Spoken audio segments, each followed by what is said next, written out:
Good day, everybody. I have here some of my favorite CDs. Gene Pitney, a star recording artist in the early 60s. Some more music from the early 60s, as you can see here.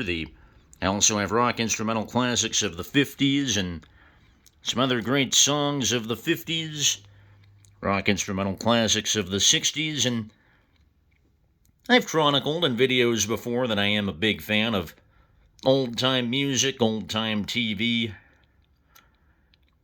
and pretty much anything old-time is appealing to me, and I'll explain part of that in this video.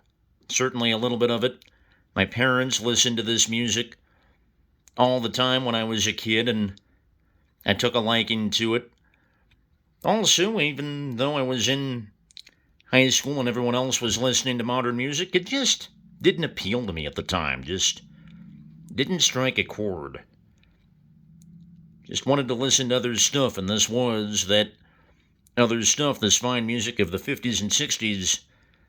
But one of the other reasons I got so into this kind of music is this man, Denver radio legend Jay Mack.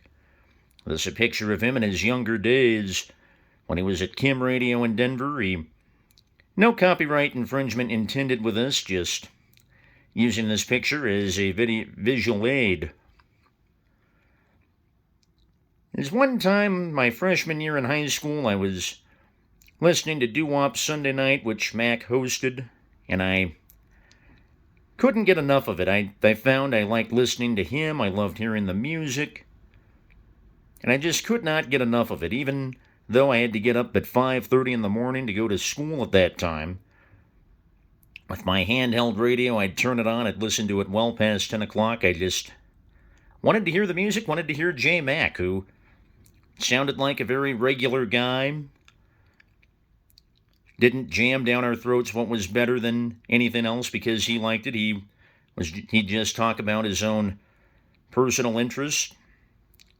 It was also refreshing for me personally to hear Mac talk about the Rockies and baseball as frequently as he did. He was a big baseball fan, and at the time when I was in high school, it was very common for me to hear my peers, and not to mention people on TV and radio, talk about how much they couldn't stand baseball. So to hear someone who loved baseball, that was certainly refreshing for me. A little tie-in there on this, the eve of opening day in the majors. But going back to Mac, I wasn't the only one who was a big fan of his. In addition to Doo-Wop Sunday Night, he eventually got a show called Doo-Wop Sunday Morning. He got a lunch hour during weekdays. Other disc jockeys like the late great Paxton Mills, the coach Rick Marshall, Randy J, Bill Lyle, just all spoke glowingly of him all the time and played some of the music he played during their shows as well. I mean, Jay Mack just fine individual, and in early 2002, at a time in which I was less than thrilled with society, I didn't feel any better when I learned that Mac had passed away. And while I never got to meet Jay Mack personally, it certainly stung to hear that he had died. And while a legend in his own right, the Boogeyman filled in more than admirably for Mac, still just hit me hard that I wouldn't be listening to Jay Mack anymore. Still a big part of why to this day, although I've expanded my horizons a little bit. I'll listen to music from the 70s and 80s. I'll even tune into a modern song or an occasional country song here and there, though not very often, to tell you the truth, just here and there to see what's going on. I'd still rather listen to this music from the 50s and 60s more than anything else. And a big part of it, the late great Jay Mack, who I decided to honor with this video. You're still missed, Jay. 20 years after you passed, you're still missed, my man.